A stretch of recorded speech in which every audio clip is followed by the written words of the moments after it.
মানবিক করিডোর খুব সিম্পল একটা জিনিস, কিন্তু এটার যে ইম্প্যাক্ট কি হতে পারে, আমেরিকান সৈন্য বা আমেরিকান অস্ত্র যদি বার্মাতে ঢুকে, সেটা হয় আরাকান আর্মির হাতে যাক বা বার্মিজ সরকারের হাতে যাক, সেই ক্ষেত্রে আমরা কিন্তু ইউক্রেনের মতো একটা যুদ্ধক্ষেত্রে পরিণত হব, বৃহৎ শক্তির দ্বন্দ্বের একটা স্থান, বাফার জোন হিসাবে।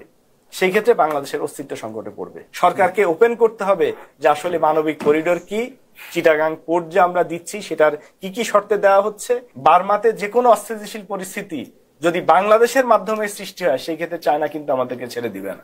ইন্ডিয়া তার জন্মলগ্ন থেকেই, মানে 1947 থেকেই আমাদের পাকিস্তানের প্রতি বিদ্বেষপূর্ণ ছিল, এবং ইন্ডিয়ার টোটাল এম ছিল হচ্ছে পাকিস্তানকে কিভাবে দ্বিখণ্ডিত করা যায়, এবং 1971-এ তারা সেই সুবিধাজনক অবস্থান পেয়ে পাকিস্তানকে ভাগ করে দেয়। আজকে একই অবস্থা যে বাংলাদেশের একমাত্র দুনিয়াতে 193টা রাষ্ট্রের মধ্যে বাংলাদেশের একমাত্র শত্রু রাষ্ট্র ইন্ডিয়া। ইন্ডিয়া ব্যতীত বাংলাদেশের আর কোনো শত্রু রাষ্ট্র নাই। সুতরাং আমি তো মনে প্রাণে কামনা করবোই যে ইন্ডিয়া 10 টুকরা হয়ে যাক। ফরাদ ভাই যেরকম কামনা করছে, আমিও আমার জীবদ্দশায় দেখে যেতে চাই যে ইন্ডিয়া 7 সিস্টার অন্তত আলাদা হয়ে গিয়েছে, যাতে আমরা একটু শান্তিতে নিঃশ্বাস নিতে পারি, প্রত্যেকদিন ভয়ে না কাটাই যে আজকে এরে জঙ্গি তকমা দিবে, ওরে জঙ্গি নাটক সাজায় দোষটা পাবে যে এটা অমুক ইসলামিক গ্রুপ করছে, বিএনপি করছে, জামাত করছে, এই করছে, ওই করছে। এই জিনিসটা থেকে আমরা মুক্তি চাই। এটা গেল একটা ফ্রন্ট। দুর্ভাগ্যজনক হলে সত্য 5 আগস্টের পরে নোবেল লরিয়েট সর্বজন সম্মানিত ব্যক্তি ডক্টর ইউনূস ক্ষমতা গ্রহণের পরে আমরা আরেকটা ফ্রন্ট খুলে ফেলেছি, যেটা হয়তো আমাদের দৃষ্টির অগোচরে চলে যাচ্ছে। সেটা হচ্ছে বার্মা অ্যাক্ট, যেটা ফরহাদ ভাই উল্লেখ করেছেন, সেটা নিয়ে আমি একটু আলোচনা করতে চাই। বার্মা অ্যাক্টের ফলে আমেরিকার যে স্বার্থটা এখানে ইন্দো স্পেসিফিকে আছে, সেটা হচ্ছে চায়নাকে কাউন্টার করা, এবং করতে যে তারা বাংলাদেশের মধ্যে দিয়ে কি চাচ্ছে আমরা ওভার্টলি দেখতে পাচ্ছি। মানবিক করিডোর খুব সিম্পল একটা জিনিস, একটা করিডোর থাকবে যেখানে বার্মার যারা হতভাগা দরিদ্র রোহিঙ্গা অথবা অন্যান্য জনগোষ্ঠী যারা অবহেলিত, তাদের জন্য খাদ্যদ্রব্য যাবে, ত্রাণ সহায়তা যাবে। আর একটা জিনিস কি, যে এখানে হচ্ছে একটা মানবাধিকার সংগঠনের একটা অফিস বসবে বাংলাদেশে, সিম্পল। কিন্তু এটার যে ইম্প্যাক্ট কি হতে পারে ইন ফিউচার, কিছু জিনিস আমি এখানে ইন্ডিকেট করতে চাই। আজকে যদি জাতিসংঘের মানবাধিকার সংগঠনের একটা অফিস যদি এখানে থাকে, তারা বলবে কি, যে একটা গোষ্ঠী যখন ইন্ডিপেন্ডেন্স চাচ্ছে, হিল ট্র্যাক্সের এখন উপজাতিরা যদি ইন্ডিপেন্ডেন্স চায়, তারা তখন বলবে কি, এটার অধিকারের পক্ষে আমার থাকা লাগবে। কেউ যদি এলজিবিটি চায়, বলবে যে তার পক্ষে তুমি থাকো, এটা মানবাধিকার লঙ্ঘন। এট দ্য সেম টাইম মুসলিমদেরকে হত্যা করলে সেটা মানবাধিকার লঙ্ঘন হবে না। যেভাবে আওয়ামী লীগের সময় কাউকে শিবির তকমা দিয়ে হত্যা করলে সেটা মানবাধিকার লঙ্ঘন ছিল না। এরপরে আসি এই করিডোর দিয়ে কি হচ্ছে। আপনি খোঁজ নিয়ে দেখেন, সবচেয়ে বেশি আমাদের ওরিডের কারণ, এবং আমাদের সেনা কর্মকর্তাদের ওরিড হওয়া উচিত। হয়তো আজকে 10 পৃষ্ঠা জেনারেলদের বিদেশে অ্যাপার্টমেন্ট থাকতে পারে, তাদের পরিবাররা বিদেশে, ছেলেমেয়েরা হয়তো পড়াশোনা করে। আপনি খোঁজ নিয়ে দেখেন যে বাংলাদেশের প্রাক্তন যে 5-6 জন সেনাপ্রধান ছিল, তাদের পরিবারের কোন সদস্য বাংলাদেশে থাকে কিনা। তাদের পরিবার কিন্তু নিরাপদ। এখন যারা চাকরিরত আছে তাদের অনেক জেনারেলের পরিবার নিরাপদ, কিন্তু ব্রিগেডিয়ার এন্ড বিলো যারা সরাসরি যুদ্ধ করবে, আজকে যদি আমেরিকান সৈন্য বা আমেরিকান অস্ত্র যদি বার্মাতে ঢুকে, সেটা হয় আরাকান আর্মির হাতে যাক বা বার্মিজ সরকারের হাতে যাক, সেই ক্ষেত্রে চায়নার রিয়াকশনটা কি হবে? অবশ্যই সেটা অ্যাডভার্স এবং অ্যাগ্রেসিভ হবে। অন্যদিকে ইন্ডিয়ার রিয়াকশনটাও কিন্তু আমাদের এগেইনস্টে চলে আসবে। সো এই চায়না, ইন্ডিয়া এবং আমেরিকা, 3টা বৃহৎ শক্তির মাঝে পড়ে আমরা কেন যুদ্ধক্ষেত্রে পরিণত হব? আমরা কি আরেকটা ইউক্রেন হব? আমরা যদি আরেকটা ইউক্রেন হতে না চাই, এখনই আমাদেরকে সতর্ক হতে হবে যে আমরা এই যে চুক্তিগুলো হচ্ছে, এখানে কোনো হিডেন ক্লজ থাকবে না।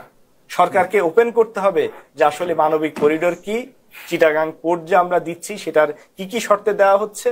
এই জিনিসগুলো যতক্ষণ পর্যন্ত আমাদের কাছে ওপেন না হবে, আমরা কিন্তু ইউক্রেনের মতো একটা যুদ্ধক্ষেত্রে পরিণত হব, বৃহৎ শক্তির দ্বন্দ্বের একটা স্থান, বাফার জোন হিসাবে। সেই ক্ষেত্রে বাংলাদেশের অস্তিত্ব সংকটে পড়বে। সুতরাং এই ব্যাপারে আমি অবশ্যই সেনাবাহিনী সহ দেশের সকল রাজনৈতিক দলকে অনুরোধ করব বিষয়টি আমলে নেওয়ার জন্য। একদিকে যেমন আমাদের শত্রু রাষ্ট্র ইন্ডিয়া আছে, অন্যদিকে বার্মাতে যে কোনো অস্থিতিশীল পরিস্থিতি যদি বাংলাদেশের মাধ্যমে সৃষ্টি হয়, সেই ক্ষেত্রে চায়না কিন্তু আমাদেরকে ছেড়ে দিবে না। সুতরাং আমাদের বরঞ্চ তার চেয়ে নিরাপদ হচ্ছে, যেমন সৌদি আরব পাকিস্তানের সাথে একটা সামরিক চুক্তি করলো নিজেদের নিরাপত্তার জন্য। আজকে যদি পাকিস্তানকে ইন্ডিয়া অ্যাটাক করে, সৌদি আরব থেকে 1 কোটি ইন্ডিয়ানকে তারা যদি ফেরত পাঠায় দেয়, তাহলে কিন্তু ইন্ডিয়া স্টপ হয়ে যাবে। একইভাবে আমাদের কাছে চায়না এবং পাকিস্তানের সাথে ক্লোজ সম্পর্ক রেখেই ইন্ডিয়াকে মোকাবেলা করতে হবে এবং আমেরিকার সাথে বুদ্ধিমত্তার সাথে সম্পর্ক তৈরি করতে হবে। আমরা যদি আমেরিকার কথাই সবকিছু করে ফেলি, সেক্ষেত্রে আমরা আমাদের ভূখণ্ডকে হারাতে পারি। এটাই আমার প্রেডিকশন, যে আমরা খুবই ডিজাস্টারের মধ্যে যাচ্ছি। সামনের দিনগুলো আরো ডিজাস্টার হতে পারে। বড় একটা মন্তব্য করে ফেললেন জনাব আলতামাস করিম। এই ব্যাপারে আপনার কি শেষ কোনো 1 মিনিট কথা আছে? The world is running towards a very unreal situation for so many reasons. So, Altamas ভাই যেটা বললেন, আসলে কোনো কিছু তো আমরা প্রেডিকশন করতে পারছি না, কারণ আমরা কিন্তু একটা অ্যাপ্রিহেনশনের মধ্য দিয়ে যাচ্ছি।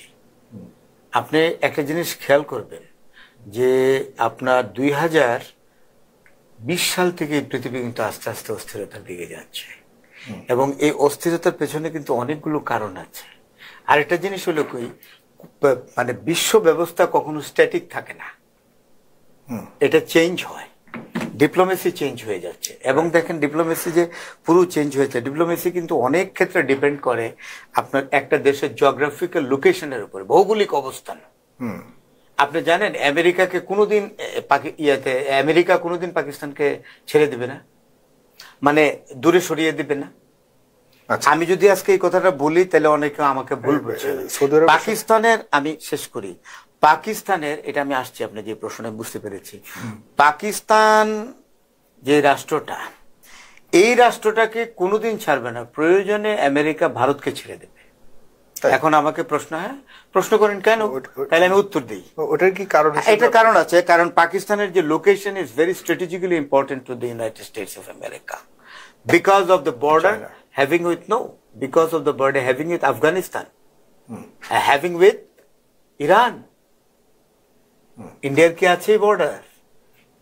ইন্ডিয়ার তো লংগেস্ট বর্ডার আমাদের সাথে 4200 স্কয়ার কিলোমিটার চায়নার সাথে, এবং হ্যাঁ আমাদের সাথে ইন্ডিয়ার সবচেয়ে লংগেস্ট বর্ডার। এই বর্ডারটার চেয়ে বেশি ইম্পর্টেন্ট আমেরিকার। এখন হ্যাঁ বুঝছি, অনেক আফগানিস্তানে পাকিস্তানের বর্ডার, আর পাকিস্তানের সাথে ইরানের বর্ডার। আবার আফগানিস্তান নতুন করে ধমক দিয়েছে।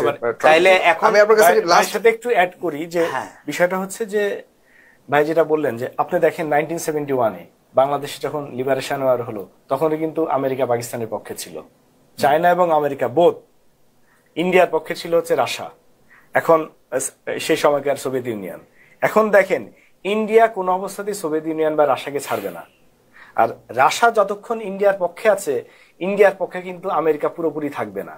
আবার ইন্ডিয়াও একই সাথে দুইটা সম্পর্ক মেনটেনের চেষ্টা করবে। মোদি যে এখন গর্তের মধ্যে পড়ছে, এটার মূল কারণটা কিন্তু ডুয়েল রিলেশনের কারণে।